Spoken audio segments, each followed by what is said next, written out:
acuerdo, bueno, buenas tardes. Nos presentamos como ponentes por parte de COPSI, de la Coordinación de Psicología Estudiantil, y les traemos la ponencia de la psicología del mexicano a través del tiempo, lo que fuimos, lo que somos y lo que volveremos a hacer. Bueno.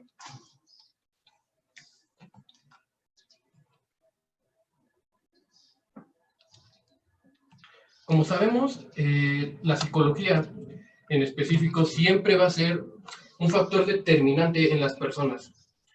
Y las personas, como sabemos, el ser humano es un ser sociable, siempre va a vivir en comunidad, lo que a través de la historia conformó lo que conocemos como comunidades, naciones y lo que hoy conocemos como la sociedad. La historia de cada sociedad, de cada pueblo, siempre va a ser lo que nos va a dar esa identidad. En este caso, ¿cuál es nuestra historia y por qué reaccionamos de esta manera? ¿Por qué somos así? ¿Por qué logramos ser así? Y lo más importante de esto, ¿es bueno que seamos así? ¿Y podemos cambiar el por qué somos sabiendo nuestra propia historia? Lo que nos ha moldeado hasta llegar a este punto. Y comenzamos con el Viejo Imperio. El Viejo Imperio, aquella época prehispánica en México, y lo que puede caracterizarse como la única época donde la psicología, la forma de pensar del antiguo mexicano, es auténtica y pura, fuera de influencias extranjeras, conquistas, guerras y cualquier otro problema, siendo pura, caracterizada por un sistema de gobierno bastante eficaz, religioso y sobre todo estricto, no solo en penas, sino en la forma de llevar su religión y administración política. Un avance en ciencias de gran manera y muy imponente. El Viejo Imperio, caracterizado principalmente por los mexicas, siendo la cultura dominante de México, tenían una característica que el mexicano posee actualmente, y es la de te puedo permitir que seas diferente y convivir en paz. Esta característica destaca ya que los mexicas eran conquistadores, sí, amaban la guerra, pero se consolidaban con el aspecto de que al momento de conquistar permitían a otras culturas conservar todos sus costumbrismos, religión, su sistema de creencias básicamente, se les permitía conservarlo de una manera total, sencillamente por el costo de dar un tributo, a lo que uno podría aludir que los mexicas o aztecas eran considerados justos, y es una característica que el mexicano conserva actualmente, pluriculturalidad durante todo su territorio. Al igual que conocemos, eran políticamente, se conectaban ciertos grupos unos con otros, entonces ya manifestaban primeras movilizaciones sobre política, pero al mismo tiempo mantenían activamente guerras unos con otros, haciendo alianzas, y lo que llevaría a la formación posteriormente de la Triple Alianza, que es cuando las tres grandes civilizaciones unen sus fuerzas para poder vencer a sus enemigos y aparte imponerse sobre los demás, pero no les imponía la ideología, solamente el coste del cobro por sus tierras. El final tan solo es el principio. La época que puede considerarse de las más oscuras dentro de la historia mexicana, cuando se da la conquista y la llegada de los colonizadores. Pues bueno, el 13 de agosto de 1521, cuando se consolida la caída de Tenochtitlán, puede considerarse, si lo comparamos a la historia mexicana, como una persona, como el primer gran trauma o hecho que genera una modificación en el pensamiento. ¿Por qué? La época de la conquista prácticamente se basó en que el nativo mexicano observó cómo se derrumbó, fue incendiado, derrumbado absolutamente todo lo que creía, todo lo que veía, por lo que se gobernaba, arrebatado de sus raíces por ser impuesto a un nuevo mundo, lo que da inicio a una nueva etapa y el cambio del pensar. Final es tan solo el principio, porque fue el final de lo que creíamos tener para abrazar lo que fue impuesto, tanto un sistema político, religioso, cultural, lo que generó un gran impacto social referente a esto, características que se conservan actualmente, que empiezan con el nacimiento de una nueva forma de pensar mexicana. Se destaca por lo siguiente. Bueno, básicamente se sienten frustrados, el mexicano se siente frustrado por no haber podido proteger su legado, por no haber protegido su historia, lo que amaba, lo vio perdido. Muchos sí se lograron refugiar escapando a ciertos lugares y ellos mantuvieron ciertas costumbres y creencias, lo cual permitiría tiempo después que aún conozcamos bastante sobre sus estructuras políticas, sociales, cómo hablaban y cómo se comunicaban principalmente.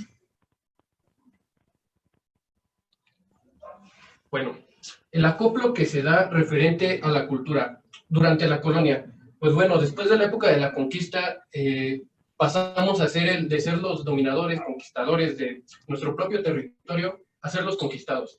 Esta época sufre de grandes cambios y es la... No se escucha. Aguanta, estoy leyendo, no se escucha. No se ha cambiado la diapositiva. ¿Sí se cambió o no? No, no se cambió. Regresa adelante. No se ha cambiado la diapositiva. La audio no está muy clara. Que no está muy clara. A ver, ¿nos escuchan de mejor manera?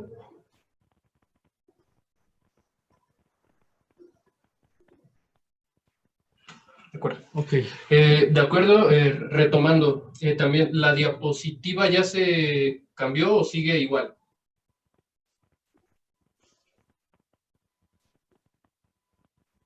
De acuerdo. Retomando, la época colonial. Bueno, siendo la época de mayor cambio y siendo el adaptamiento forzado de nuestra forma de pensar por medio de diferentes métodos, de los cuales destaca la imposición religiosa por medio de la Santa Inquisición, ¿de qué forma adoptamos el nuevo mundo traído a nuestro país? Lo sencillo fue adoptado de una manera de miedo, guerra y, como sabemos, la conquista. Al final las generaciones fueron abandonando por miedo lo que creían suyo para adoptar este nuevo concepto de vida, convirtiéndose de ser gobernantes, de ser los políticos de su propia existencia, a ser los sirvientes de los que se proclamaron los nuevos dueños de este mundo. Pero como sabemos y como cualquier otra persona, esto genera resentimiento, odio, enojo, y estos son los sentimientos que se conservan para dar al siguiente brinco histórico y la característica del mexicano que se cataloga como la rebeldía natural del mexicano. ¿Y a esto a qué se relaciona? Pues sencillamente a la época de la independencia y los conflictos que empiezan a surgir por el mexicano inconforme por su situación. Abrazando la nueva cultura, siendo evidente cuando inicia la independencia, siendo la Virgen de Guadalupe el símbolo que movió las masas prácticamente, catalogado como la madre, y también la madre como figura sagrada dentro de la cultura mexicana, empieza este ejercer de nuevo pensamiento. El mexicano abrazó lo que no era suyo, lo volvió suyo y lo ocupó para derrocar lo que ya no quería que formara parte de su existencia. La luz de una llama independiente, lo que generó la lucha de independencia. Tomar lo que he abrazado después de que me quitaste lo mío y ocuparlo incluso en tu contra. En este caso, los simbolismos religiosos e incluso lo mismo que fue enseñado a la población mexicana y mestiza en este caso, ocuparlo en contra del sistema, en este caso la autoridad española.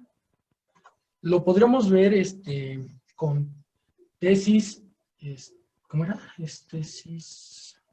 Síntesis y antítesis, que son un ciclo constante donde se impacta lo que es la cultura de uno con las de otros, se desarman cada una, se retoman y retoman parte de lo que eran ambas. Son algo nuevo, no son izquierda o son derecha, son un nuevo centro. Un centro tal vez más a la izquierda, más a la derecha, pero sigue siendo un centro, es algo nuevo.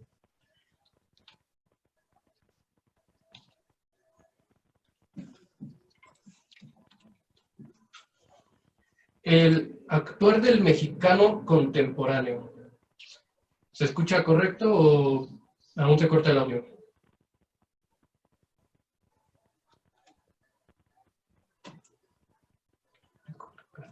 Bueno, el actuar del mexicano contemporáneo. Básicamente, de los sucesos anteriores se pueden definir varias cuestiones. ¿Cómo México abraza las cuestiones que primeramente le fueron arrebatadas y lo hace suyo? Y esta es la característica que México toma completamente para formar su autonomía. Abrazó las diferentes culturas que le fueron llegadas para convertirlo en lo suyo. Desde el origen, que es desde los mexicas, época prehispánica, la época colonial, conquista con la religión, la figura de una madre sagrada principalmente y un sistema de creencias ideológico. Y después también vienen los demás hechos completamente históricos de los que vamos a hacer mención a continuación, porque no solamente han sido dos hechos históricos que se pueden denominar conquista e independencia, sino vamos a hablar de otros hechos que marcaron fuertemente la identidad del mexicano. La de los hechos estantes. No. Sí. Bueno, hablemos de los hechos históricos. ¿Qué hechos históricos definieron el carácter del mexicano? Pues sencillamente podemos empezar con las intervenciones francesas en México. ¿Qué generaron estos hechos dentro de la civilización mexicana? La primera intervención francesa, conocida mejor como la Guerra de los Pasteles, es cuando Francia pide una indemnización económica a México. Se considera que fue por un francés que tenía un restaurante en México. Unos oficiales del, en ese entonces, presidente Santa Anna no pagaron una cuenta. El francés se queja con su gobierno, lo que se generó un problema bastante grande. Generó un conflicto bélico porque México se negó a pagar esta indemnización. ¿Qué generó esto? Francia en ese momento era uno de los ejércitos más poderosos del mundo y genera una de las características más fuertes que ahora tiene el mexicano, que es la característica de, no importa si el enemigo es más fuerte, más grande, voy a enfrentarme a él. La primera intervención francesa se conserva completamente en ese aspecto. No me importa que pueda perder, que tenga las de perder, me enfrentaré a ti. Rasgo que el mexicano conserva actualmente, enfrenta los problemas de frente. El segundo hecho histórico, la segunda intervención francesa, dada durante el gobierno de Benito Juárez, que viceversa, él dijo: me niego a pagar la deuda externa a los países de España, Francia y Reino Unido, generando de nueva cuenta un conflicto y una invasión. Tenemos la batalla de Puebla como uno de los mayores exponentes durante esta cuestión. ¿Y qué sucede de aquí? A pesar de haber perdido la primera intervención francesa, la segunda es, salimos triunfadores, y de igual manera Francia era un ejército de los más poderosos de ese entonces. Este hecho, ¿qué genera? Genera que el mexicano, a pesar de saber y de que puede haber perdido, siempre dará la cara frente a uno. A este fenómeno se le va a llamar aprendizaje de sociedad. El aprendizaje de sociedad se da cuando se dan hechos similares y puedes contrarrestarlos de una mejor manera. Puede ser comúnmente de una mejor manera o de una peor manera. En este caso, las intervenciones fue un mismo caso, una misma situación, representando de mejor manera. Seguimos con la Revolución Mexicana. El mexicano aquí destaca por una cuestión bastante fuerte y que siempre va a estar marcada. No permitiré que ni siquiera los míos pasen encima de mí. Cuando te sobrepasas, no permito que sigas atacando. Como sabemos, la Revolución Mexicana surge por la dictadura de Porfirio Díaz, considerado anteriormente un héroe de guerra, destacándose en la guerra, en los conflictos con Estados Unidos y entre otros. Cuando llega a la presidencia y extiende todo su poder durante largo tiempo, 30 años, la sociedad mexicana se encontraba cansada de esto e inicia un problema. Lo que te da a entender de que sencillamente el problema se vuelve cuando, no importa si eres mexicano también, cuando pasan encima de los demás, no es permitido esto. Durante la expedición punitiva se estuvo buscando, bueno, el gobierno de Estados Unidos estuvo buscando durante aproximadamente 12 meses a Pancho Villa. Y durante este año básicamente se demostró que una persona podía escapar y burlarse de una potencia mundial, tanto para que perdieran un año invirtiendo recursos en buscar a una sola persona en el país, que primero lo hicieron como un movimiento estratégico sobre demostrar su poderío. Resultó siendo una pérdida para ellos, pues no lo encontraron y quedaron mal. Y el hecho histórico bastante controversial para muchos de los mexicanos, la participación de México durante la Segunda Guerra Mundial, el famoso Escuadrón 201. El valor a destacar de aquí prácticamente es la unidad y principalmente el te metes con uno, te metes con todos. México se mantenía neutral para las fechas de este conflicto y prácticamente no quería meterse. De hecho, hay datos históricos que demuestran que se le preguntaba a la población cuál sería la postura de entrar en conflicto bélico. Más del 70% respondía negativamente, no querían que México se metiera, aludiendo también a que México conseguía y prescindía que la familia era importante y cuando el conflicto no era contigo no tengo por qué meterme. Recordemos que México también estaba en una época completamente de cambio por todos los sucesos anteriores y no se encontraba en condiciones. Pero decide entrar al momento de que Alemania hunde buques petroleros que abastecían a Estados Unidos. Muchos países podrían considerar, ok, eran buques petroleros, no tienen por qué entrar en un conflicto. México, sin embargo, lo hizo, y aunque fuera algo que podría considerarse mínimo, decide entrar a un conflicto armando el Escuadrón 201, aproximadamente de 300 soldados mexicanos, también incluyendo civiles que formaron parte del equipo de mantenimiento. Prácticamente, ¿qué pasó aquí? Incluso se tiene el dato de que se declaró la guerra formalmente a los países del eje, resaltando el te metes con uno, te metes con todos. Yo no te molesto si tú me molestas. Sencillamente, ¿qué pasó? Cuando al mexicano lo molestan, este reacciona, si no, no va a haber ningún problema. Y el último aspecto a destacar importante históricamente es la unidad y la hermandad del mexicano, demostrado comúnmente en los desastres naturales, terremoto 85 y 2017, donde frases muy famosas como el decir de en el 85 México se cayó, pero un día después, una hora después, los mexicanos lo estábamos levantando. La unidad y el no permitir ver a tu nación sufrir. Este sentimiento de orgullo nacional de que no permites que tus congéneres se sientan afectados, a pesar de las diferencias que puede haber, está presente y siempre se sigue demostrando. Todos nos levantamos con todos, siendo estos 6 hechos históricos de los más destacantes de lo que forjan el mexicano actualmente y lo que en un futuro genera al mexicano actual, de lo cual se hablará en un momento.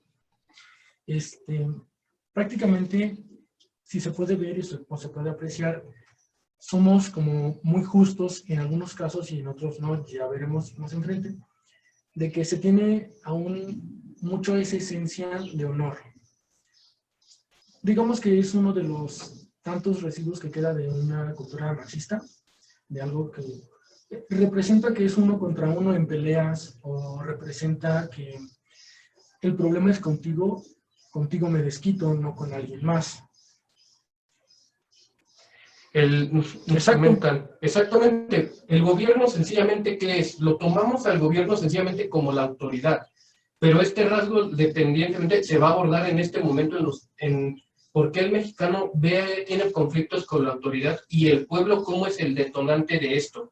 Realmente tiene razón, el gobierno no es un representante, pero aquí viene por qué el mexicano no tiene respeto frente a él. Se abordará en unos momentos incluso ese tema. Es porque aquí a diferencia de Estados Unidos, que ellos sufren y están luchando constantemente contra un racismo bastante fuerte y un tema muy delicado, en México no se da tanto así, porque nosotros que también crecimos con la influencia de personas que eran afroamericanas, de descendencia negra. Tanto es así que en la música se ven influenciados varios estilos muy cristianos, que son muy representativos, que tuvieron estas influencias. Entonces, aquí no tenemos problema con tu color de piel, pues al fin de cuentas es como, nacimos aquí, o sea, todos somos de aquí. ¿Qué importa? Solo tienes más color que yo, no hay nada de malo en eso. Sin embargo, aquí es donde se hacen estas luchas sobre clases. No tenemos problema con nosotros, pero sí tenemos un problema con aquel que tiene el poder, porque históricamente nos han demostrado que se imponen. Entonces, también se denota que es un pensamiento muy desconfiado. Pero ahondaremos más en eso después.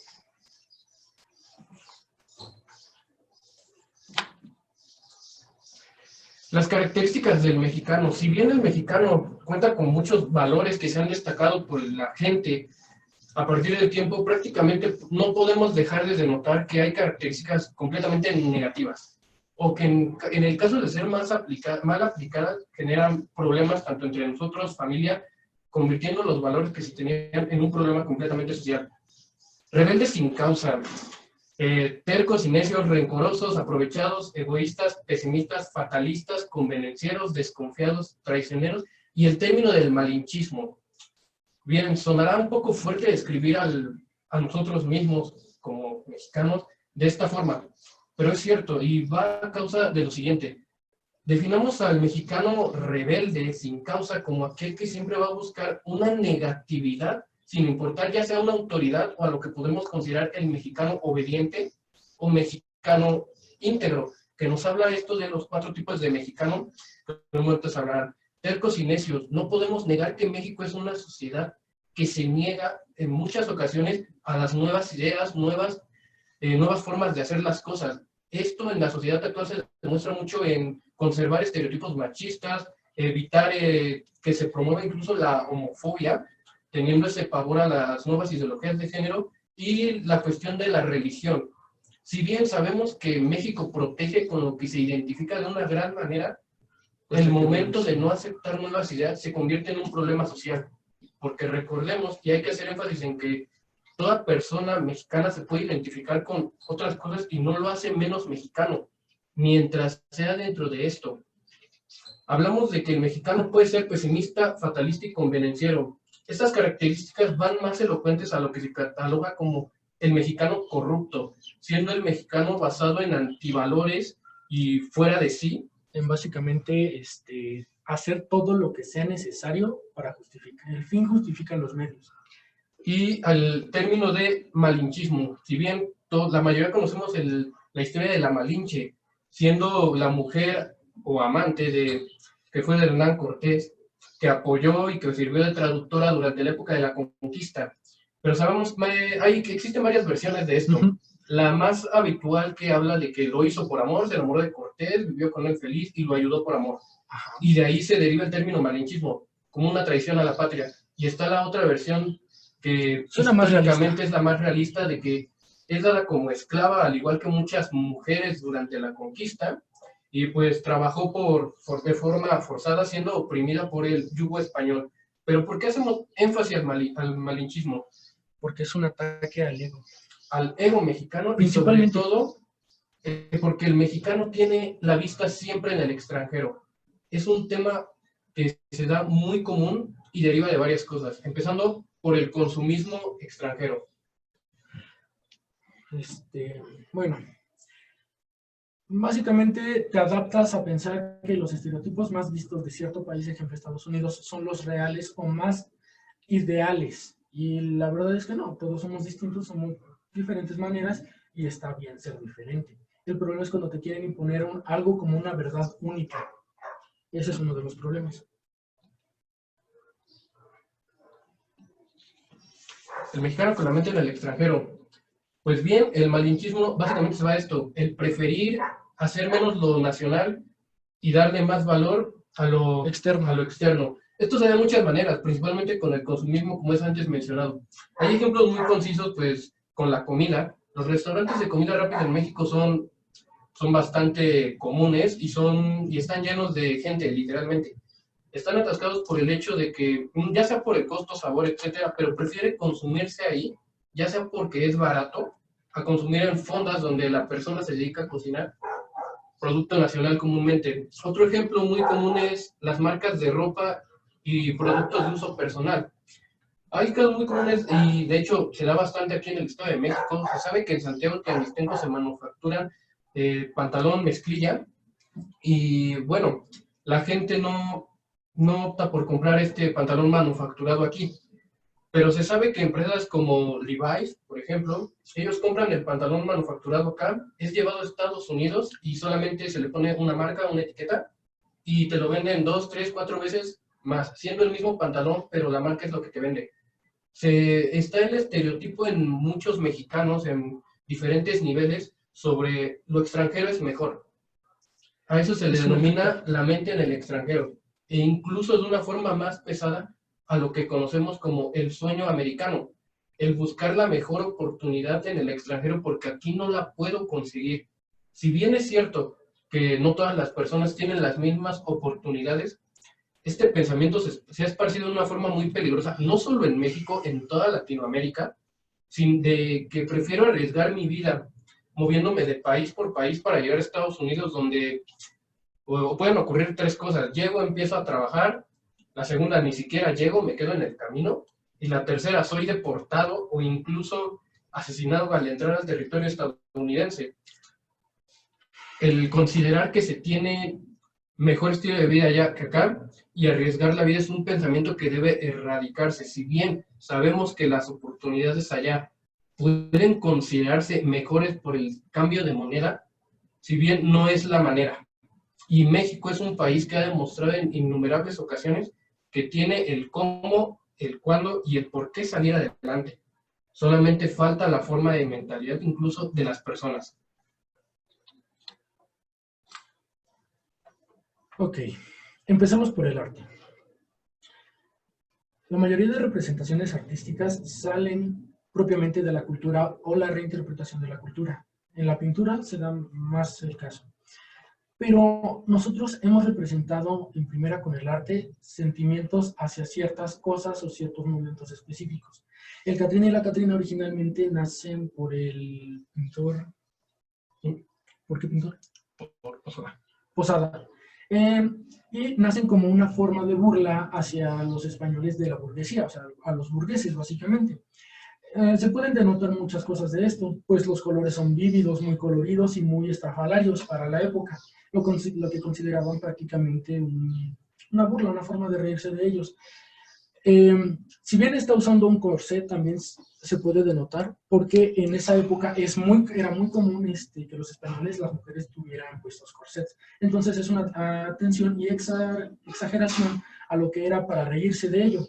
En muchos otros casos también lo hacen para sentirse orgullosos de sus orígenes y recordar aquello que alguna vez fueron, como siendo un poco nostálgicos. Y como el arte es parte de la tradición, cuando se abraza por fin esa parte, se puede crear algo nuevo. Se abraza, se acepta y se transforma. Ya no tiene el simbolismo que lo tenían, ya no tiene el simbolismo de antes, pero tiene uno nuevo, uno actual, que también tiene que ver con nuestra relación con la muerte, espiritualmente hablando, que implica que cada año, el Día de Muertos, se le ve, se le visita otra vez, se le recuerda, no solamente a ella, sino a los que se fueron. Basado en lo mismo que nuestra psicología es muy familiar, las fiestas generalmente son con ese motivo, reunir a toda la familia. Y aquí el arte como el grito de expresión dependiendo la época. Pues bueno, tenemos aquí 4 imágenes que se pueden visualizar que marcan diferentes épocas y diferentes significados dentro de lo mismo. Y claro, diferentes tipos de arte. Primero tenemos el Teatro Juárez. El Teatro Juárez en el Teatro Juárez, ubicado en Guanajuato. ¿Por qué metemos este tipo de cuestiones? Pues básicamente el Teatro Juárez tiene un estilo arquitectónico neoclásico. Como sabemos, estos estilos arquitectónicos fueron traídos por medio de la conquista y lo que denota es de que nuestra arquitectura actual en México abrazó lo que fue traído y ahora lo ocupas para construir lugares, para dar arte, esparcimiento. Es aceptado y es parte de lo tuyo. Luego tenemos la música regional mexicana o la música en general. ¿Qué destaca de los corridos revolucionarios, nuestro himno nacional y de muchas canciones referentes al mariachi? Destacar la belleza del país. ¿De qué es México? ¿Por qué te enorgulleces de México? Ejemplo, el cielito lindo. Lo principal es decir, si yo muero fuera de mi país, yo quiero que me traigas aquí, porque aquí nací, aquí crecí, y yo debo de estar aquí. El himno nacional, si bien es criticado actualmente porque consideran que es un himno bélico, lo que realmente representa es la historia y el patriotismo de nosotros de defender nuestra tierra. Cabe destacar que el himno no te dice que hagas la guerra, sino te dice que vas a defender tu tierra cuando sea invadida, que es en lo que se ha basado la historia de México, de múltiples intentos de invasiones. Desde la conquista, los franceses, incluso parte inglesa e estadounidense también, por diferentes partes, refleja lo que se perdió y no permitir que vuelva a suceder. El himno es una representación de que el mexicano lucha por su patria. Si bien dice mexicanos al grito de guerra, esto va representante a que vas a defender lo que te pertenece, con lo que te identificas, tu tierra completamente. De hecho, lo vimos con lo del Escuadrón 201, ¿no? Cuando después de que se enteraran de la caída de los buques, se registraron registros de niños que ya querían ir a defender al país por ese cierto orgullo. Este fenómeno se le llama fenómeno en cadena. ¿Qué resultó esta cuestión? Cabe destacar que cuando los buques son hundidos, Se vuelven a hacer encuestas para ver cuál era la situación, qué pensaba la gente acerca de esto. Cambió radicalmente el pensamiento de decir no te metas al conflicto a decir quiero meterme. Lo que se tiene datado es de que los centros de reclutamiento en México se llenaron de jóvenes y menores, incluso de que ¿qué querían hacer? Querían ir a defender el frente en Europa. Obviamente esta situación no pasó ya que pues México no mandó ninguna tropa al frente europeo, solamente se limitó a mandar las tropas al Pacífico y a Filipinas con el Escuadrón 201, pero esto demuestra de que molestar al mexicano o pegar a tu orgullo nacional, el patriotismo que se tiene, todos reaccionan, sin importar la diferencia que puedas tener, porque México es pluricultural. Lo siguiente que podemos apreciar, una pintura bastante conocida, las dos Fridas, demostrando primero una Frida con un atuendo mexicano y la otra con un atuendo español. Prácticamente esta pintura tiene bastantes significados, pero algo que cabe destacarlo de esta época es que, como sabemos, Frida era una mujer oprimida y su pensamiento referente a la mayoría de sus pinturas, e incluso dentro de estas, de la dualidad nacional, de su tristeza que hay, te da a entender varios factores de que representa el estereotipo de la familia y del matrimonio en esa época. Esta cuestión, ¿a qué nos damos cuenta? Pues sencillo, que nos habla de que la mujer era mujer de hogar, mujer atada al esposo y no podía tomar más, pero sin embargo ella visualizó por medio de su arte, de una manera triste, esa prisión donde ella consideraba y estaba. Ese fue el grito del arte para ella en su momento, y también demostrando el estereotipo o el arquetipo de la familia mexicana, donde la mujer era oprimida. Y sobre lo último, nada más queríamos mencionarlo por el hecho del revuelo que causó, porque la molestia es que se le vea así, como naturalmente, o se le conocía como un hombre típico macho, pero lo que no se entiende es que aunque fuera, no cambia lo que hizo. Y realmente tendría alguna importancia tomar esas cosas como algo importante si la persona logró cosas bastante grandes. O sea, no es que sea malo, sino realmente son cosas que se deben tomar en cuenta. Nada más queríamos mencionar eso. ¿Esto que hace referencia? Al punto que hace diferente a México que muchos países. La pluriculturalidad dentro del sistema de creencias cultural, político, ideológico, entre otras. Esto es una característica que distingue a México de casi cualquier país, porque se permite, si bien las diferencias han marcado divisiones entre la población mexicana, de todas maneras sabes que si es ofendido a tu congénere, lo vas a defender. Que si le pasa algo, vas a salir en pos de defensa del mismo. La pluriculturalidad en México es y la aceptación de la misma es uno de los valores que se ha mantenido prácticamente desde el principio pues básicamente de la cultura mexicana. Ok. Vamos a tocar un tema un poco más complicado. El humor como lenguaje en México. Primero que nada, y hablando históricamente, ya tenemos muestras de cómo los nativos intentaban sacarle el lado bueno a su conquista. El baile de los chinelos, la historia más conocida o la más difundida, es que nació como una forma de protesta o de rebeldía contra el español normal, igual exagerando características propias, llevándolo a algo absurdo, lo cual les funcionó bastante bien, pues a día de hoy lo seguimos conociendo. Ahora, durante la Revolución, nacieron muchos corridos, y pues son la base de lo que sería después pues, los narcocorridos, que son una variante como ¿cómo es? Antivalores, no.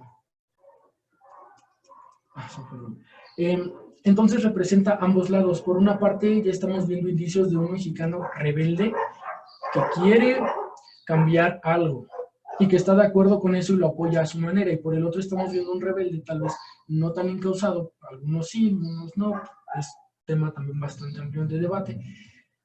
Vemos que también es para vanagloriarse a sí mismo por hechos que relacionan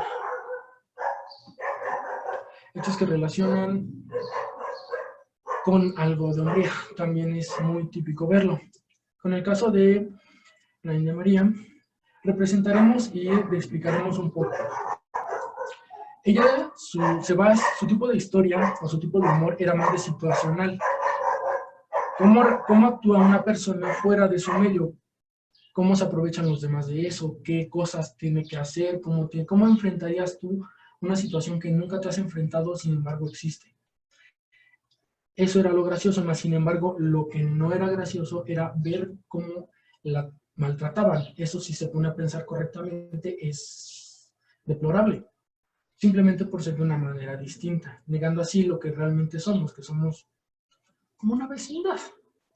Cada quien vive con los suyos, cada quien está en su lugar y se tiran bromas, se ríen unos de otros por ciertas características, y eso es lo que lo hace un poco sano, que todos tengamos diferencias y que de esas diferencias podamos burlarnos.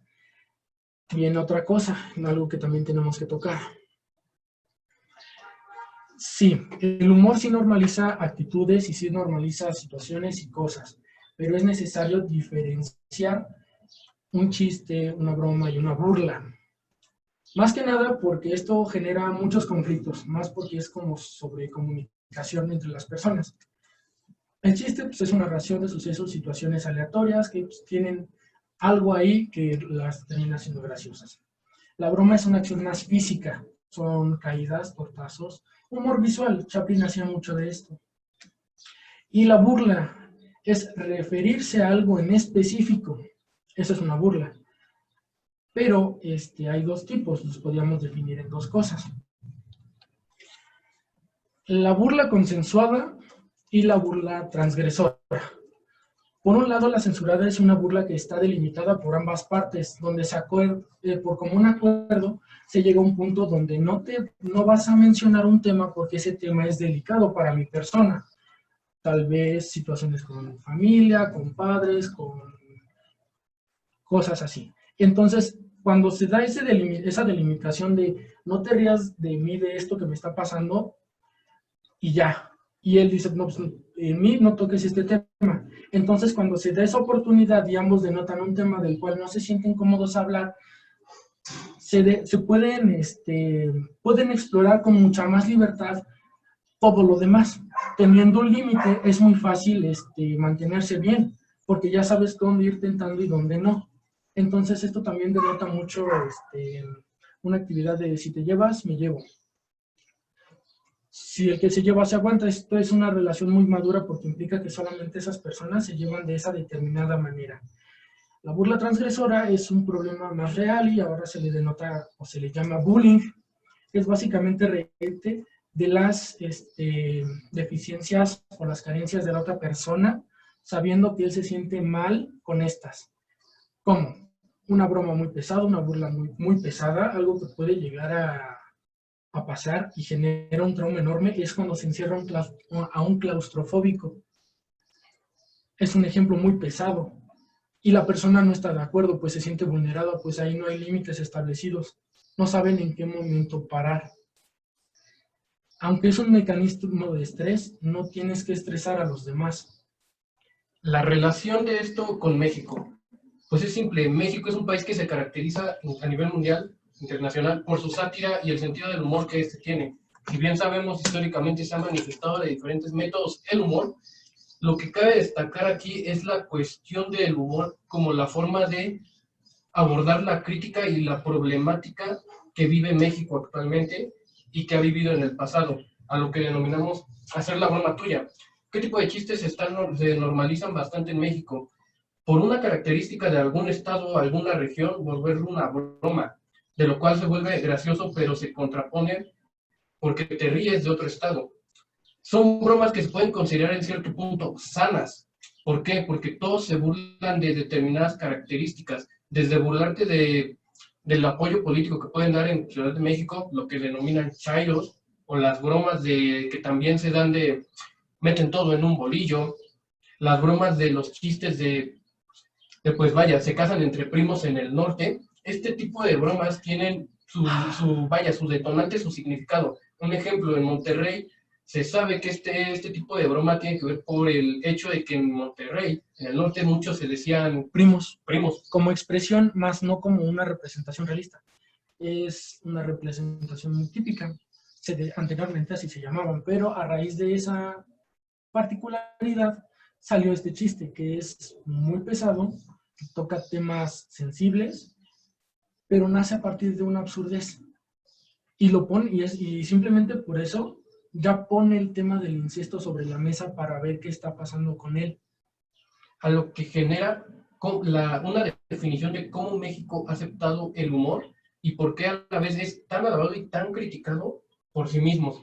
La siguiente definición sobre el humor es la que da esta contraposición. La comedia debe provocar, atravesar prejuicios, combatir creencias y opiniones. La comedia te debe dejar diferente de como te encontró.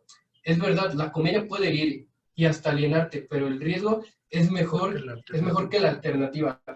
La comedia infantil sin sabor que no moleste a nadie, ¿qué chiste tiene? Exige ser desafiado, piden ser ofendidos, exijan que los traten como adultos maduros, pensantes y que críen a sus hijos de una misma manera.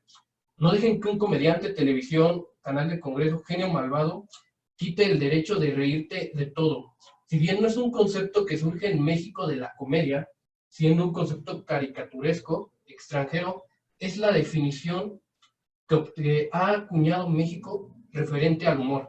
Y no porque digan, no, esto es la comedia en México, sino en el aspecto de que la comedia en México habla de todo, de todos y para todos. Si bien ofende, si bien llega a ser respetuosa, por eso existen varios tipos de comedia, y a lo que distingue a México, te llevas, te aguantas. Las diferentes bromas y los límites se establecen ahí con las personas con las que te relacionas, y es difícil porque la pluriculturalidad se recalca en México, que todos son diferentes en diferentes cosas, es lo que le genera el problema a la comedia, pero a la vez lo hace pensar. Lo que yo creo está bien, lo que él opina está bien, genera pensamiento, genera crítica, y si bien puede ser considerada ofensiva, en México ha sido la mejor manera de abordar muchas situaciones. Esto se puede ver mucho con la subida en que han tenido los stand-ups, los stand-uperos mexicanos, que han tenido tocando temas que se considerarían delicados para podemos denominarlo, las familias o las personas tradicionalistas en México, han generado controversia, pero sin embargo genera crítica, genera nuevo pensamiento y apertura hacia las nuevas ideologías que se están viendo actualmente, como puede ser una ideología religiosa, una ideología de género, como de igual manera sencillamente se puede tratar de por qué la quesadilla lleva queso o no. De eso trata la comedia. Básicamente, una sociedad que tiene distintos puntos de vista y que se mantiene discutiendo es una sociedad sana. El conflicto es natural y es bueno, porque constantemente va a someter a ideologías a ser comprobadas como aceptables o no al momento actual. Y eso genera muchos cambios, aunque también genera mucho, ¿cómo decirlo? Genera polémica. Genera mucha polémica, por lo mismo de que el mexicano cuando abraza algo lo hace suyo y lo va a defender. Y lo va a defender hasta la muerte. Y el tema importante o lo que más destacaría, referente a todos los sucesos, cuestiones y temas tratados hasta el momento, lo que puede considerarse sagrado para el mexicano y lo que va a definir lo que se puede decir los 4 tipos de mexicanos comunes. La figura de una madre, el sistema de creencias y valores que tenga cada persona, la familia y el hogar, tradición y costumbre y el orgullo nacional, o mejor visto como patriotismo. Abordaremos primeramente la tradición y la costumbre. Pues bien, la tradición y la costumbre en México prácticamente comúnmente se puede relacionar a fiesta, pero se relaciona más a lo que soy, lo que fui, lo que conservo y lo que quiero transmitir. Siendo esto el patrón que se sigue de por qué las fiestas son muy importantes para el mexicano. Ya sea que la fiesta que celebren, ya puede ser desde Navidad, Día de Muertos, alguna fiesta patronal del lugar donde habitas, este tipo de tradiciones y costumbrismos se transmiten de generación en generación y no se tocan dependiendo de la religión. la región, disculpen, porque esto se puede ver en muchas zonas, donde cada año se van a hacer sí o sí sin importar los motivos. Defiendes lo que crees, porque así debe ser. Lo haces tuyo, es tu identidad lo que te identifica a ti y lo vas a defender y debe generarse y hacerse. Tenemos la familia y el hogar. Esto va muy ligado a que México el año pasado se encontró entre los 30 países más felices del mundo. Y mucha gente preguntaba, ¿por qué si la situación de México, tanto política, delincuencia, económica, se encuentra mal, es un país feliz? Pues esto se responde sencillamente con la familia y el hogar. El mexicano es una persona de hogar y de familia en su mayoría. Tiene a la figura de la madre, de sus hermanos, muy arraigada a sí mismo, de la amistad. Esto es lo que marca una diferencia a nivel internacional de por qué México, a pesar de que es un país tercermundista, que le pueden decir menos avanzado, en etapa de desarrollo, es más feliz que países primermundistas. Ejemplo, países asiáticos como ya sean Japón o las mismas Coreas. Tienen índice de suicidio muy alto. ¿Esto a qué se debe? Pues por eso, el sentido de amor entre mexicanos, de hermandad que hay entre ellos, el sentido de que también te deja hacer tu país por el simple hecho de que tú quieras hacer eso. Ejemplo, religión, ideología política. Principalmente en México no se te prohíbe practicar ningún tipo de religión. No se te niega. Puede llegar a ser mal visto porque el catolicismo predomina, siendo la religión que un 80% de la población se considera católica, pero sin embargo no te dicen nada si una persona gusta ser judía, gusta ser cristiana evangélica, un bautista, practicar el judaísmo, entre otras cosas. Te deja votar por la ideología política que más te guste, te deja vestirte como tú quieras, te deja identificarte con lo que tú quieras. No te da una restricción como tal de cómo debe ser. Si bien, sin embargo, existe la presión social, eso es lo que distingue la felicidad de México con la de otros países. Te deja ser aún, a pesar de todo eso. Y el orgullo nacional. Si bien el orgullo nacional deriva de muchas cosas, principalmente del amor, obviamente, a tu país, sabemos de que tiene que ver mucho con este mismo sentido de familia y hermandad, e incluso demostrado en el extranjero. Como sabemos, hay una gran cantidad de mexicanos, principalmente en Estados Unidos, también una comunidad latina. Cuando se dan las fechas importantes en México, vaya, ¿qué sucede aquí? Pues, más bien, ¿qué sucede allá? Pues salen con sus banderas en sus vehículos, salen con música de mariachi, aparecen proyectando los colores de la bandera nacional en edificios importantes, calles importantes, haciéndose notar patriotismo, sabiendo de que llevan a México afuera. Representando que esto es como una invasión, pero no tanto violentas de ocupación, sino esto es una invasión cultural. Nosotros existimos aquí y ustedes también nos van a tomar en cuenta, porque somos todos nosotros y nosotros representamos esta invasión. Ustedes nos conquistaron de una manera, nosotros los conquistaremos de otra. La presencia cultural en México y el no tener miedo de expresarla es lo que también denota el patriotismo y un orgullo nacional bastante fuerte, porque defiendes lo que es tuyo. Y esto se liga bastante con la familia, la amistad, el hogar, porque el mexicano considera el hogar su patria, en efecto, pero también vuelve su hogar el lugar donde estén sus congéneres. Hay grandes comunidades mexicanas en diferentes países del mundo donde se vive como si fuera México, dando a entender que pues México no solo es el país, son México. Nosotros somos México, todos somos México, llevados de un lado a otro representando el poderío cultural que se encuentra en México. Rápido, ¿qué opinan sobre la violencia en México?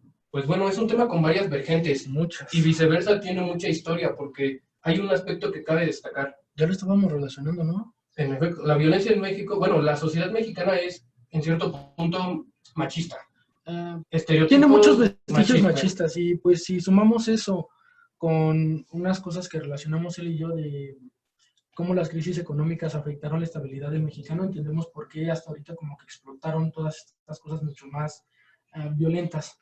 La violencia en México también hay varias vertientes. Menciónalas rápido y continuamos. Podemos darlas rápidamente desde esta perspectiva. Actualmente sabemos que la violencia contra la mujer es la más fuerte, la más notoria dentro del país. Mucha gente dice, es que no existía. No, cabe destacar que la violencia de la mujer ha existido siempre. pero la cuestión es de que como se está dando este despertar ideológico por parte de movimientos feministas y la población en general de hacer notar qué está sucediendo, es por lo que ves los índices más fuertes. ¿Qué es lo que se está dando a entender? Pues que si antes asesinaban a 100 personas, te decían de 20, pero actualmente las propias familias que son víctimas lo hacen ver, Público. lo hacen público, lo que te da a entender que México es un país inseguro. ¿La violencia ha existido? Sí. ¿Se puede erradicar? Es muy complicado, pero esto viene a afán precisamente con esto que vamos a hablar, los 4 tipos de mexicano y qué son los hechos y qué eso es lo que detona esto. Comenzamos con el mexicano obediente. Este es el mexicano común, el trabajador promedio que no cuestiona y solo realiza. Ejemplo, no importa si está haciendo, si trabaja para una empresa que se dedica al lavado de dinero, etcétera, solamente mientras él se encuentre bien, lo va a hacer. Con su estabilidad, con él tener lo suficiente, será feliz. Eso lo podemos explorar después, puesto que hay muchas maneras en las que se vive muy físicamente, vive rápido y muere joven. Y lo explicaremos un poquito con ciertas organizaciones delictivas y por qué estas en muchos casos aparecieron. El mexicano rebelde, este se divide en 2. El mexicano rebelde que va a desobedecer en contra del sistema, pero va a buscar la justicia. Va a buscar un cambio. El sistema está mal y debe incitar algo. Que se puede ver con movimientos estudiantiles, el actual movimiento feminista, las comunidades LGBT, que van en contra de un sistema porque ellos son oprimidos, que están siendo relegados y también pertenecen a esta nación. Ajá, también son mexicanos, no tendrían por qué ser ignorados de ningún tipo, ni mucho menos maltratados.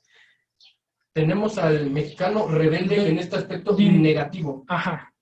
Digamos que para explicar un poquito esta parte, el mexicano que está en mucho contacto con el narco y vive con aspiraciones a Europa, a tener carros bastante grandes, bastante dinero, tener todo este estereotipo que se imagina de poder, cuando se dispone a hacerlo, lo hace y se entrega completamente a esa vida porque por lo menos unos años va a vivir bien.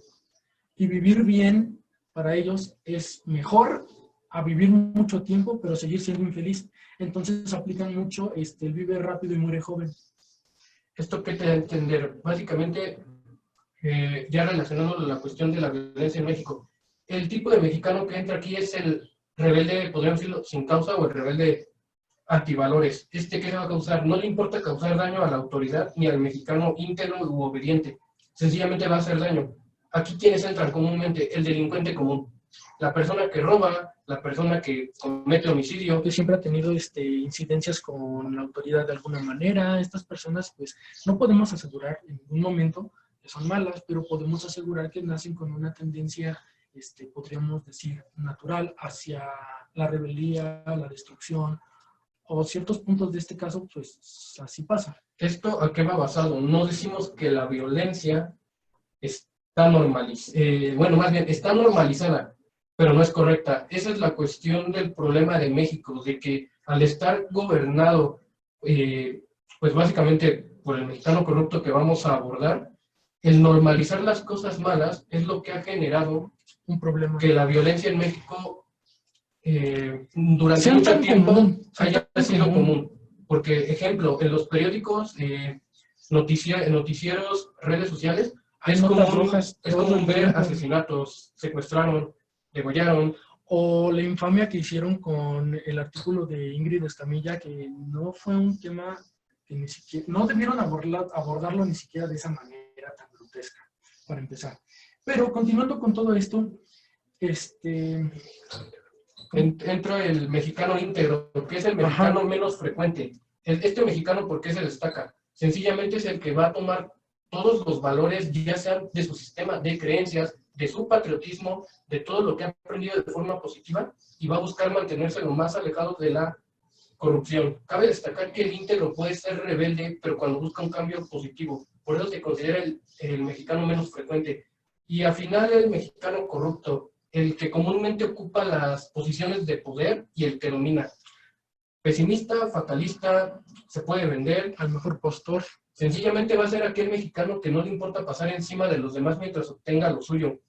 Se define corrupto y prácticamente esto se asocia comúnmente a política y poder, porque ha sido así durante miles de años. estos 4 tipos de mexicanos común es el resultado que se tiene de todo lo que se viene platicando. ¿Cómo tomas esa el humor? conciencia histórica? Conciencia histórica, precisamente. Es una conciencia histórica que forjó al mexicano actual. Que si vas a ser obediente, que si vas a ser rebelde, íntegro o corrupto, pero también tú decides el camino que tomar. Esta cuestión de la conciencia histórica te dio los fundamentos, los principios que se fueron moldeando en tu entorno, pero al final de cuentas tú eres el que decide, o las situaciones incluso te hacen tomar ese mismo camino. Relacionado a, nos dicen, ¿es posible que en un futuro que la relación desaparezca La religión. o se minimice en la cultura mexicana? No. Como tal, no. No terminará de desaparecer porque siempre habrá personas que quieran comulgarlo. Y está bien. El problema es cuando esa persona quiere imponer esa ideología sobre tu persona, lo cual ya es incorrecto porque es como, ok, si tú quieres pensar eso, piénsalo. No me obligues a mí a querer cambiar porque tú quieres o porque tu conocimiento es de esa manera o porque así lo quieres ver. Entonces, a lo que más me entrego yo es que va a llegar un punto donde se va a abrazar ya no el catolicismo, sino lo que fue el catolicismo. O sea, los valores que dejó, ciertos comportamientos que son aún rescatables de ciertas maneras y volverlo suyo y transformarlo en algo nuevo. Igual se hablaba sobre... Hay un fenómeno que se está dando a nivel mundial actualmente que se llama la caída de la fe.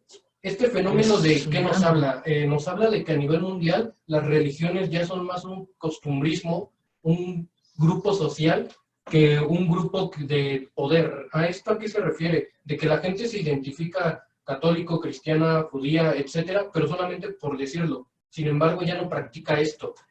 Este fenómeno se está dando mucho, se denota mucho en México, precisamente. El mexicano que dice, voy a misa, pero solamente va porque va. Escucha, no aprende y, por ejemplo, lo que te puede decir que va en contra de la creencia, lo hace durante toda la semana. Este fenómeno se está dando a nivel grande y lo que hace es, deja a un lado el poder religioso sobre la persona, pero ¿qué es lo que hace? Pero mantiene su esencia. Me identifico como tal, pero no lo practico. Prácticamente la conciencia histórica genera esto y es lo que va avanzando, porque el mexicano, porque al principio pusimos lo que volveremos a hacer, porque el México, en mexicanos y siempre tiene esa llama de independencia, de querer buscar lo mejor, cuestión que se está dando ahorita, con movimientos estudiantiles, movimientos ideológicos, ya sea un movimiento pro vida o un movimiento pro aborto, un movimiento de una religión, un movimiento de una ideología o de una identidad de género, estos movimientos se identifican con lo suyo y lo defienden, buscan un cambio y ser aceptados. Y con esto terminamos. Se explica, la conclusión es que la conciencia histórica va a surgir aparte de todos los sucesos que se van transmitiendo a través del tiempo con las personas. Que el sentimiento no desaparece a pesar de que ya no se recuerda el suceso. Y la pluriculturalidad en México es lo que destaca. Todos somos diferentes en algo, pero la unidad del patriotismo te une, ya sea en tu territorio o fuera de. Principalmente la psicología del mexicano va a ser siempre guerrera, va a ser buscar de hermandad, de familia. O con gente que encuentra haciendo aquello que le apasiona, porque ellos también se convierten en sus hermanos, en gente con la que están dispuestos a sacrificarse para que esa persona mantenga la estabilidad o siga existiendo. Entonces, cuando se entiende ese nivel de hermandad entre ciertas comunidades, pues se le puede dar de muchas maneras un entendimiento a por qué en Estados Unidos se dan tanto los fenómenos de pandillas. Pero supongo que es un tema que abordaremos en otro momento. En otro momento. Es un tema bastante extenso, largo, tiene varias vergentes. Cada casi diapositiva se puede dar una presentación completa. Se resumió lo más que se pudo dentro de esto. Intentamos darlo lo poquito más conceptual que se pudiera. Más conceptual que se pudo, y incluso objetiva, porque sabemos que la historia también es una ciencia que también en cierto punto te cuentan lo que... Es una cuestión de perspectivas. La historia la cuenta el ganador, entonces también ahorita Bueno, les vamos a comentar, se dejó un enlace en en la publicación Si quieren hacer original. preguntas, que ya activen sus micrófonos. No, pues bueno, si tienen dudas, déjenlas por el chat. Y bueno, los que quieran ganar una constancia, como se había especificado en la página de Facebook de WhatsApp, ahí se dejó un link de un grupo de WhatsApp donde se irán publicando unos cuestionarios referente a no solo esta, a otras pláticas. Si se asisten a 4 de las 6 que se tienen, pues serán acreedores a una constancia con valor curricular. Y también será sin costo esta. Bueno, en este momento os daremos unos minutitos por si tienen alguna pregunta o algo que quieran sugerir. Pues está ahorita el chat ahí para eso. Muchas gracias por la ponencia. Excelente ponencia, muy buena expansión. Gracias a ustedes por su tiempo. Felicidades, gracias. Interesante el tema. Que no nos dejen ver y nos dicen.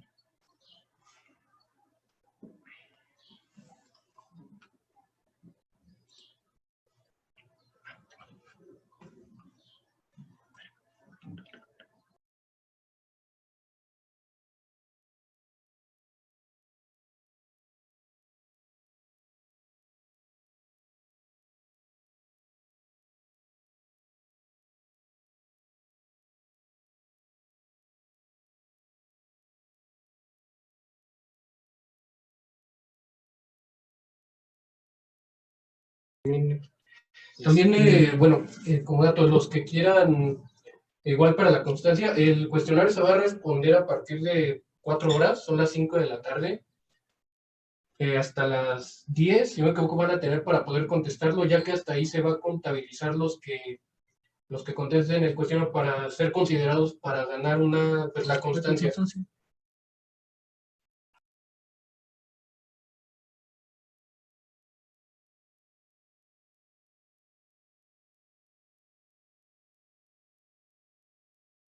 Sí, en un momento, en un ratito cuando nos autoricen, vamos a enviar la presentación por WhatsApp. Igual se les van a anexar otros archivos e incluso documentos donde se sacó bastante de esta información.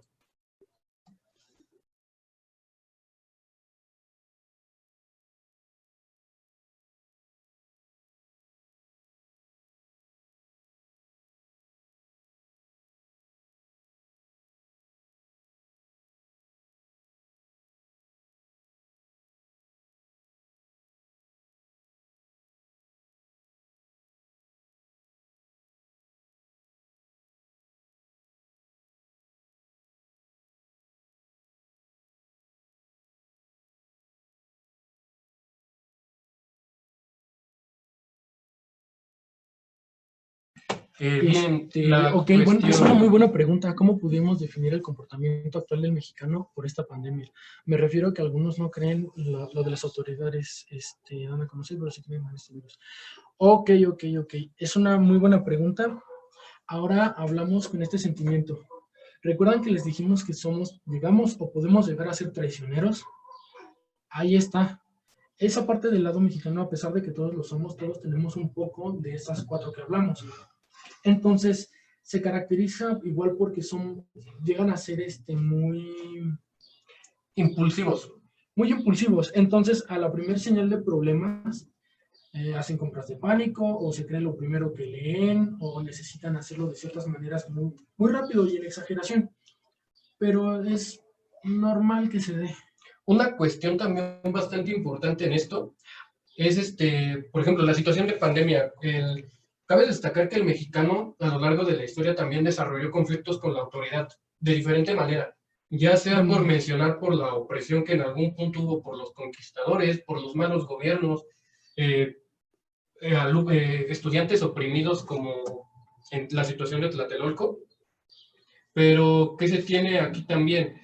El mexicano, al tener cierto problema con la autoridad, también prefiere confiar en su vecino que confiar en su autoridad.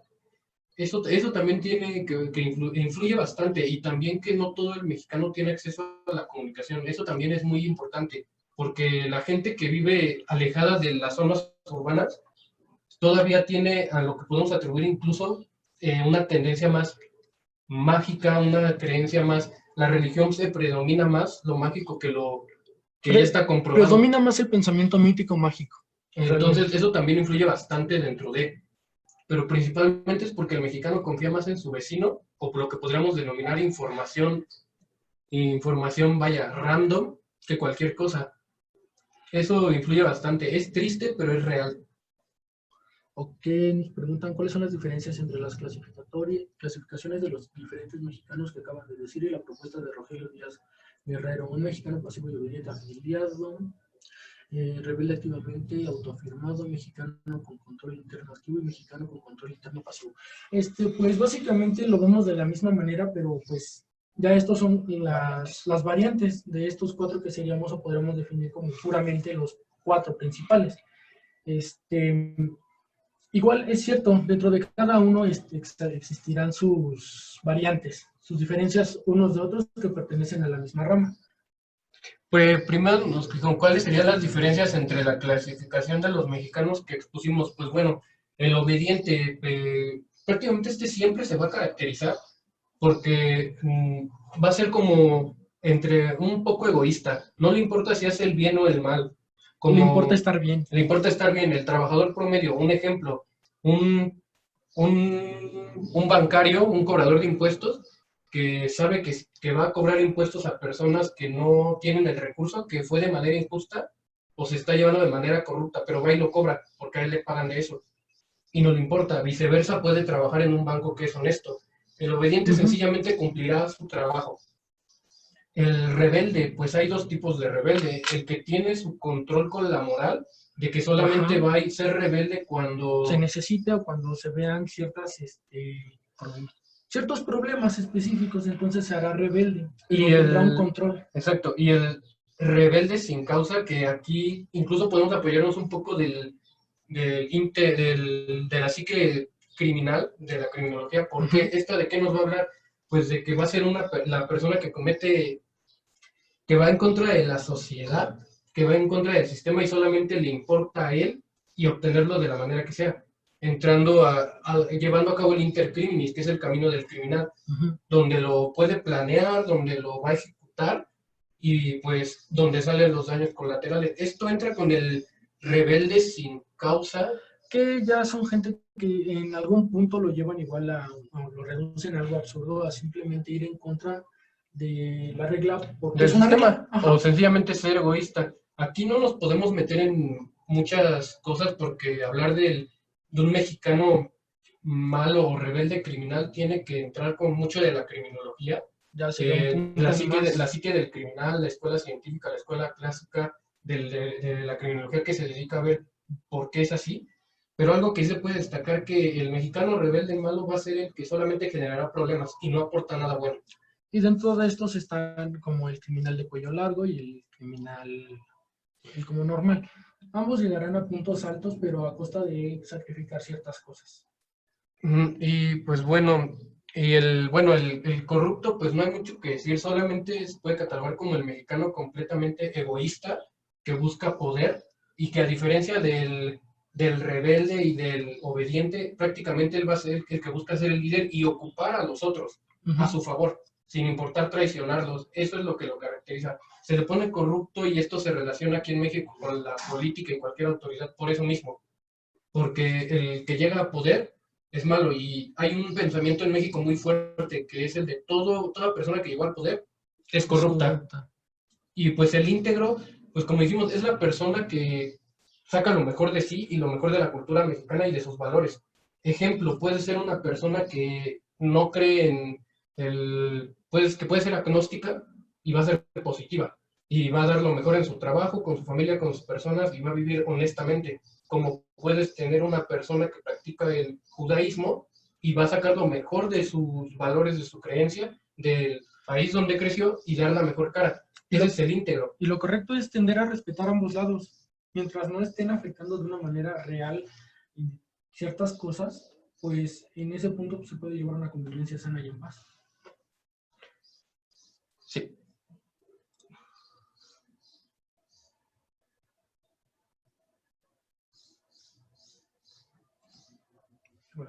Ok. Ese es mi molde. Ok, prácticamente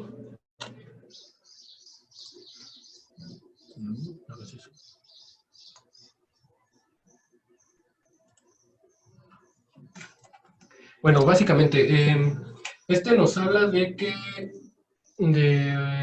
bueno, el choque religioso indígena con la religión católica. Si bien sabemos, hay que destacar que los grupos indígenas que actualmente se mantienen, esto es históricamente, muchos indígenas durante la conquista y la colonia se movieron a las zonas remotas, de comúnmente montes, adentro de selvas, bosques, etcétera.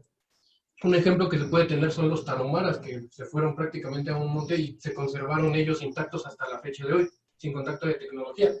Entonces, ¿cuál es el choque cultural con esto? El mexicano tiene la característica de que respeta sus orígenes, el México prehispánico, y lo habla con orgullo. ¿Cuál es la cuestión de la iglesia católica actualmente o de cualquier otra religión que busca evangelizar? Cuando se vuelve una, vaya, por decirlo, una forma de poner como un muro y decir, esto es en lo que crees, se violentan los derechos. Y aquí es donde entra esta cuestión, de choque de perspectivas, porque cualquier religión que se dedique a evangelizar ve como correcto llevar su pensamiento a otros. Y en este caso ven como mala la creencia de las indígenas. Y ellos van creyendo que hacen el bien. ¿Y esto qué genera? ¿Y esto qué genera? Pues el choque cultural, porque depende cómo lo acepten los indígenas. Voy a dar un ejemplo. Un misionero que, ¿qué tiene que hacer comúnmente para ingresar a una cultura que no es la suya? Comúnmente tiene que adaptarse al estilo de vida de ellos, y eso es lo que define si puede entrar o no. Prácticamente se infiltra para empezar a compartir su ideología. La Iglesia Católica actualmente, ¿qué es lo que hace? Si bien ya no se dedica como tal a imponer su ideología, el peso social que tiene en Es México muy fuerte. es lo que genera la discriminación y el problema con otras religiones y principalmente los pueblos indígenas. Si bien quieren convertirlos, cabe recalcar que la misma ley en algún punto ya no va a permitir esto, porque los pueblos indígenas, al ser un patrimonio nacional, cultural, no pueden desaparecer e incluso se puede llegar, a pesar de que no hay una ley que prohíba que uno vaya y se acerque y los interrumpa, porque la idea es incluirlos dentro de la sociedad. Eh, Básicamente lo que genera es de que a la larga no van a desaparecer. Si bien no están de acuerdo, las religiones actualmente ya lo respetan. Si bien quieren compartir, ya es muy complicado que un grupo indígena acepte una nueva idea. Viceversa, habla de que el mexicano defiende con lo que se identifica, y más porque ellos son los remanentes del México prehispánico, comúnmente, y no van a permitir que perder eso, porque de alguna u otra manera ellos tienen una perspectiva muy diferente de la conquista, porque son historias que se fueron transmitiendo, así como las leyendas y mitos en la época de la colonia. Es muy probable y casi seguro que ellos transmitieron por qué de su tierra de origen terminaron lejos. Un ejemplo son los tlaxcaltecas. No terminaron en su tierra de origen por ayudar a los españoles. La mayoría se dispersó. Pero fue la decisión, entre paréntesis, más inteligente, pues aparte de extender su poderío sobre México, se mantenían con vida. Muchos dicen que traicionaron a la patria, pero ¿cómo traicionas algo que todavía no existe? Eran sus enemigos, entonces actuaron estratégicamente de la forma más inteligente. El argumento de los tlaxcaltecas traicioneros, pues básicamente actualmente es inválido, porque como mencionó mi compañero, ¿cómo traicionas al que ni siquiera es tu amigo? Cabe resaltar que los tlaxcaltecas y los mexicas tenían una relación bastante turbia, ya que los tlaxcaltecas fueron el de los pocos pueblos que los mexicas no conquistaron. Entonces ya tenían una rivalidad desde hace tiempo. La Casa de las Flores es una buena representación de la cultura mexicana. ¿Qué opinan? No como una buena representación, sino que representa algo nuevo. Representa la probabilidad, bueno, de lo poco que sé, una señora pasa, bueno, la sacan fumando un cigarro de marihuana. O sea, representa cambios históricos en las figuras que ya se tienen como preconcebidas sobre la madre, sobre ciertas familias. Replantea muchos temas, igual que les comentaba con el humor situacional, es qué pasaría si esto existiera. Y en México nos gusta tanto ese término porque existimos aquí de todo. También tenemos, hay mexicanos que tienen descendencia africana y es impresionante ver cómo piensas cuando hablas con ellos que no van a hablar bien el español y lo hablan igual que tú. Entonces nosotros también somos eso. y que metan un variante distinto a cómo se percibe la familia es cuando menos interesante. Cuestión de perspectivas. Luego, ¿qué piensan acerca de la apropiación cultural que ha surgido en lugares como el cine con Coco o con Carolina Herrera? Bueno, con Coco hay una cuestión muy importante porque hubo un rumor muy fuerte antes de que la película se estrenara. El rumor consistía en que una productora mexicana ya tenía el guión, el libreto de literal igual al de Coco, e iba a sacarlo, pero pues Disney, al enterarse de esto, se adelantó y prácticamente hubo un problema legal y la productora mexicana salió perdiendo. Ese rumor fue fuerte, pero no muy sonado, y lo que generó una cuestión de aceptación. Algo que cabe destacar referente a la película de Coco, porque es una película que vendió, pues como se mencionó, la presencia latinoamericana y mexicana está muy fuerte en Estados Unidos. Y reconocerla tanto como para hacer una película es como una pequeña victoria en esta guerra. En una guerra cultural. En una guerra cultural. Entonces, ¿pero qué fue tal vez lo incorrecto de esta cuestión? Si bien el rumor no se sabe qué es cierto de la productora mexicana, tomando en cuenta esa cuestión, tenemos que pues el gigante del comercio, en este caso Estados Unidos, y del entretenimiento, que es Disney actualmente en el comercio y entretenimiento, prácticamente lo hizo para dominar más al mercado más mexicano y latinoamericano. Algo bueno de esta película fue que, y eso se tiene datado, Disney se tomó tal vez no la molestia, sino hizo bien el trabajo de mandar gente casi un año para investigar, recopilar, observar cómo era la cultura en México en ese aspecto. ¿Es retratada de buena manera? Sí, pero tal vez... Representa uniones clásicas. Uniones clásicas y una manera buena del mexicano, porque pues, no te hacen verlo mal, por decirlo así, pero tal vez el problema que se tiene mucho con esa película es de que quien la sacó fue Disney y no México. Y tal vez es la cuestión que a mucha gente no le agrada, que la mayoría de la gente piensa que está muy bien retratado en la esencia del Día de Muertos en México y que lo haya hecho Estados Unidos y no México. Tal vez esa es la cuestión de que se tal vez consideran que nos menospreciamos entre nosotros. Un ejemplo de esto que se me hizo muy curioso encontrar es el desfile que se hace el Día de Muertos, que se hace en el Distrito Federal, en la Ciudad de México. Se me hizo muy curioso porque ese desfile mágicamente aparece al igual o en la misma temporalidad histórica que la película de 007 Spectre, creo, donde se representa de esta manera como el Día de Muertos, que se hacía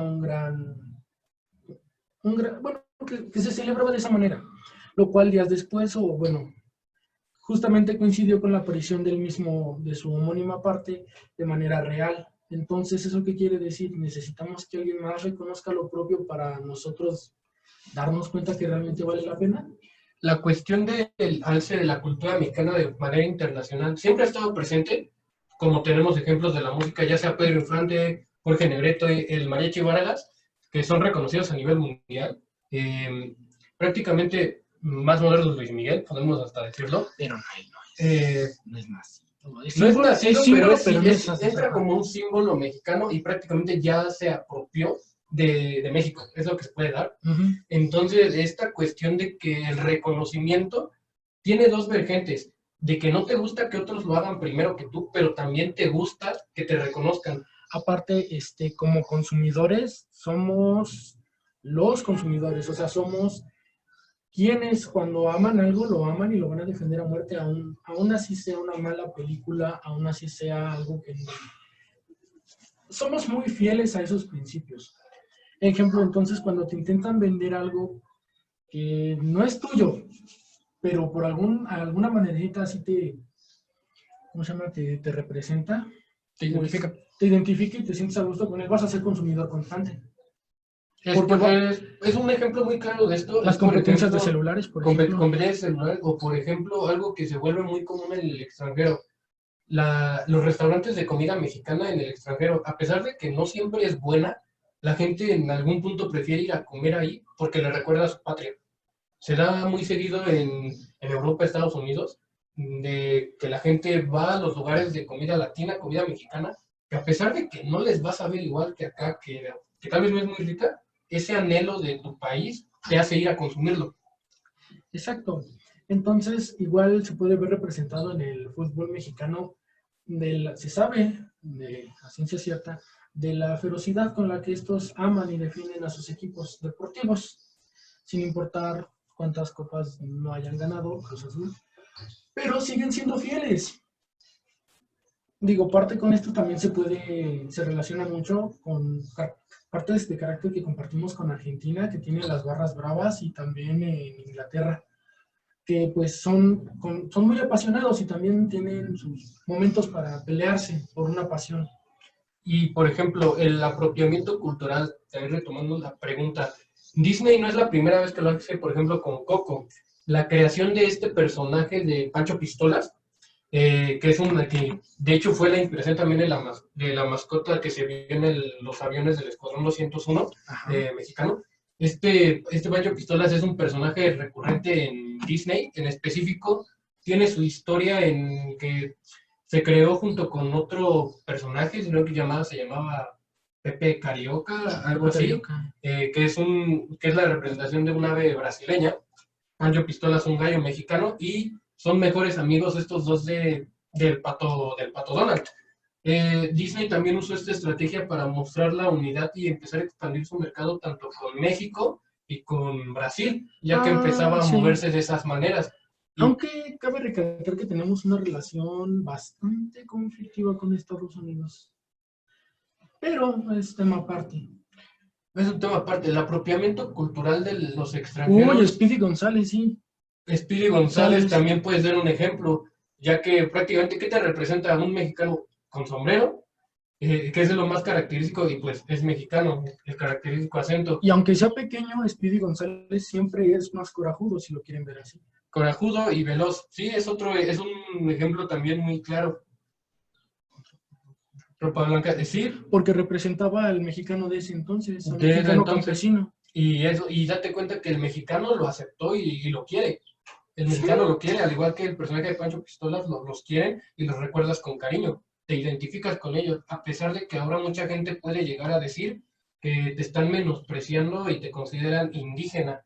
Y pues claro, hay que recordar que el término indígena no es malo, porque indígena significa el nativo de una región o una nación. Y siendo sinceros, si a nosotros nos critican por eso, ellos no tienen autoridad moral para decirlo, pues la relación con sus captores fue de una masacre, básicamente, entonces ellos han de imponerse.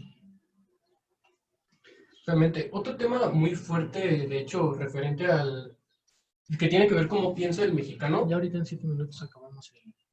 Es la cuestión de que por qué siempre vas a llevar la contraria con una autoridad. Si bien lo hemos explicado, es sano y es malo a la vez cuando se lleva ciertos límites. Porque la mayoría del mexicano, e incluso latinoamericano, podemos expandirlo porque el mexicano ha influenciado bastante en eso, el hacer cuestionar a la autoridad o lo que está bien, genera pensamiento, nueva ideología, nuevas corrientes. Podemos relacionarlo de que México sufre constantemente de un avivamiento en diferentes áreas, porque México busca cambios, ya sea para bien o para mal, pero los hace, ensayo y error. Ejemplo, ganó Obrador las elecciones, independientemente si es un buen gobernante o no, que México quería un cambio y teóricamente es un cambio. Su forma de gobernar es diferente a las anteriores. Eso sí. Otra cuestión, el mexicano aprende mucho del ensayo y error.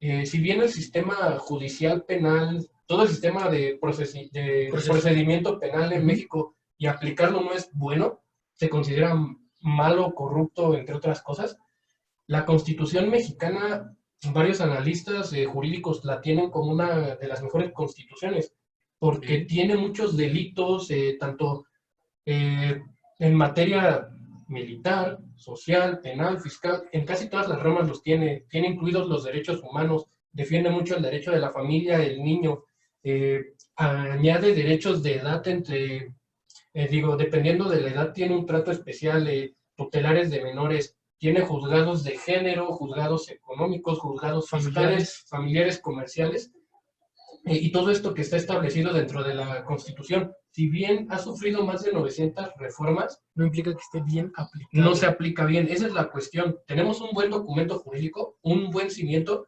pero en este caso entra el mexicano corrupto otra vez. él aplica a su conveniencia. ¿Y cuál es la conveniencia? Comúnmente, al apostarse al mejor postor, la justicia no es aplicada. Eso nos da a entender básicamente que México tiene buenos cimientos, sí, pero no se aplica de manera correcta también. Tenemos muchas formas para tomar e interpretar y ser algo distinto. También. Bueno, y creo que con esto pues ya concluimos.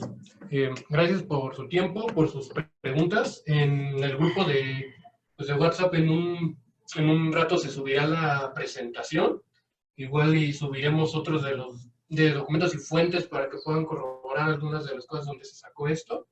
Y pues muchas gracias a ustedes por su tiempo, participación, y pues recordándoles que todavía el día de mañana va a haber... Y hoy más en la tarde, ¿no? No recuerdo si hoy va a haber otra, pero todavía en la semana va a haber diferentes, tanto ponencias como se va a estar subiendo información en la página de OEPSA. Síganlas, apoyen a nuestros compañeros que igual tienen ponencias bastante interesantes. Y sigan las páginas ya que se estarán dando de próximos eventos, ponencias. Y que tengan muy buenas tardes a todos. Adiós.